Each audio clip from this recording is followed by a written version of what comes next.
Hello students, how are you doing? My dear students, in today's world, life seems incomplete without technology. Like during lockdown, this distance education is completely based on technology. Right? Whether it's a laptop, you are going to use the laptop to connect to your teachers, or even mobile.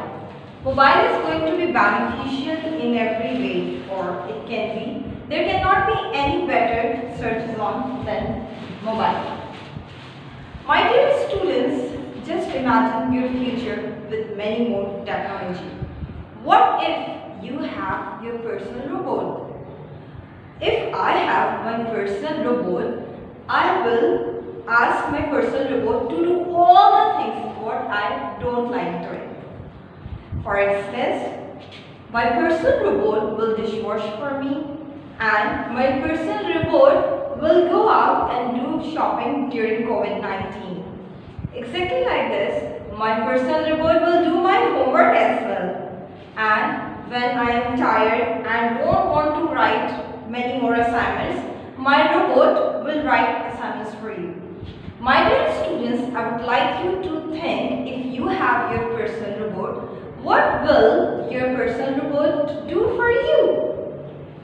So, let's put all these grammar into the grammar structure. And in our today's lesson, moving on to our today's lesson, we are going to have the third tense of our grammar topic, that is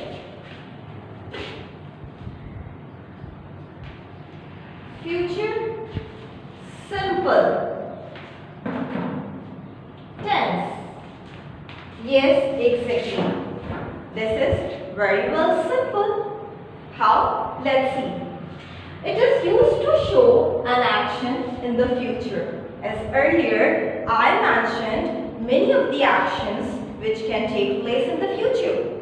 Exactly like this, future simple tense also show an action that happened in the future.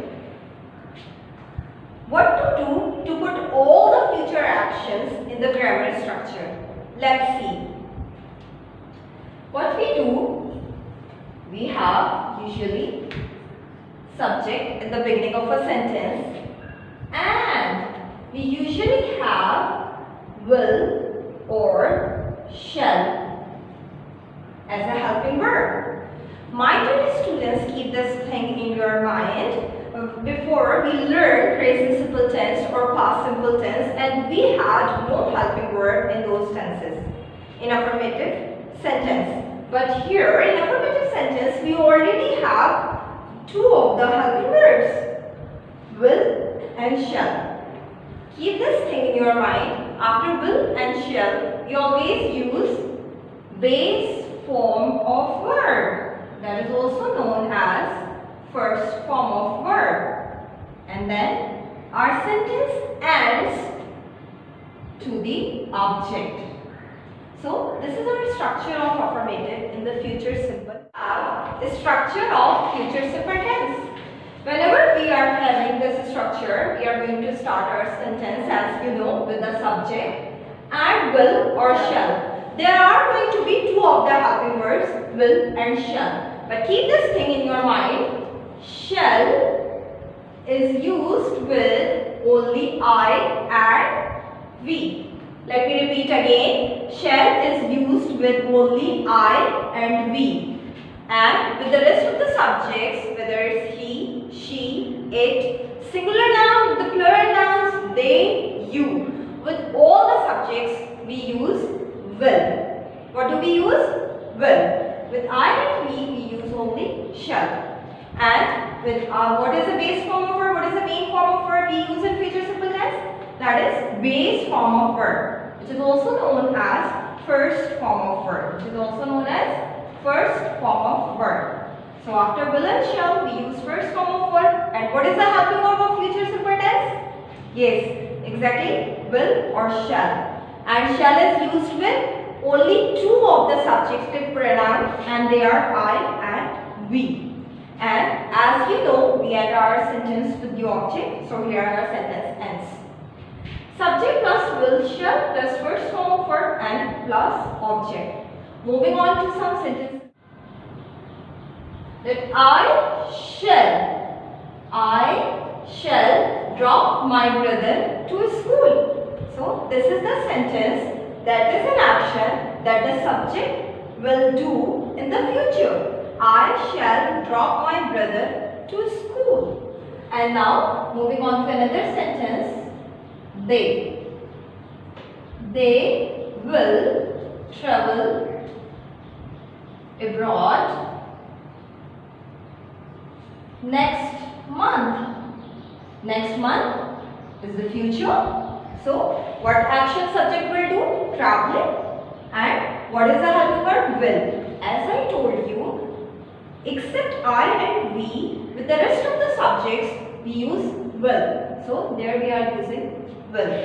They will travel abroad next month. They will travel abroad next month. And now let's talk whether he, she, it, singular noun, plural nouns or whatever, we are going to use helping verb will. So here is she or he or Sarah or Ali. What subject, what helping verb will be used? Will. So she will dishwash. She will dishwash after a while. She will dishwash after a while represents the future, and she will dishwash, that is an action that the subject will do in the future. So that is how we make the sentence in the future simple tense using affirmative sentence.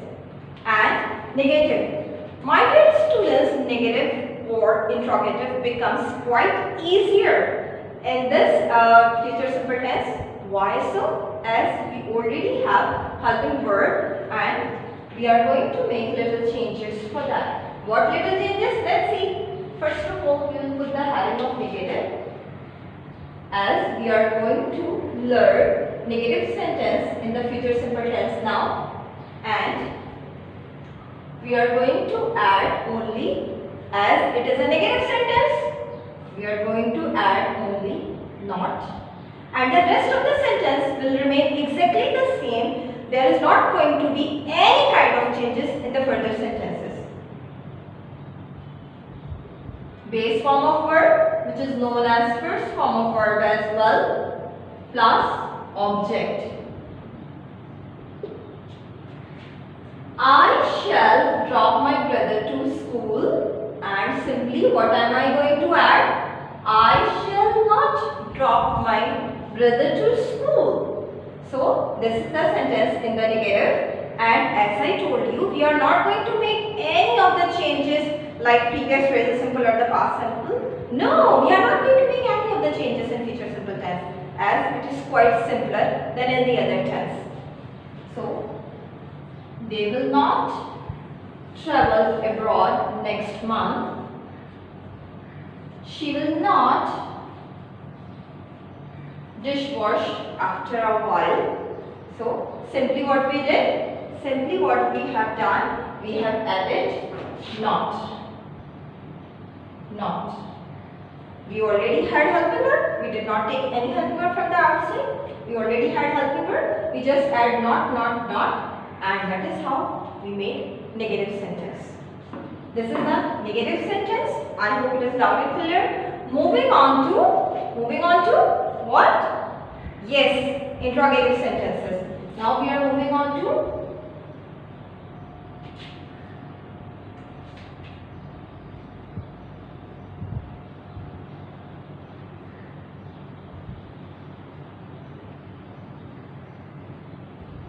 interrogative sentences. What changes we are going to make? Listen and watch carefully what changes we are going to make. As it is not a negative sentence, so I will remove first of all not from here. And it is a question sentence. And we already know that whenever we are making question sentence, we always put the helping verb outside. Whether it's will or shall, we put the helping verb outside. You can see will W is capital, shall S is capital, and then the subject. And don't forget to mention the helping verb in the last. That is how it's going to be your interrogative. Now we are going to change these sentences interrogative. Let's make it together. Yes, first of all, what we are going to do? I shall, the subject will be placed outside. So it would be like, shall I? I is always capital, whether it's in the middle of the sentence or the beginning of the sentence or in the end of the sentence, I is always capital. Shall I drop my brother to school? And the full stop changes into the question mark. And they will. So, will they? They, T, is going to be small letter. Will they travel abroad next month? Question mark. Don't forget to put the question mark. Will they travel abroad next month? This is going to be another sentence. And the last, what? Have you tried to make it? Yes. Will I? Will they? Yes, exactly. Will she? What's it going to be? Will she?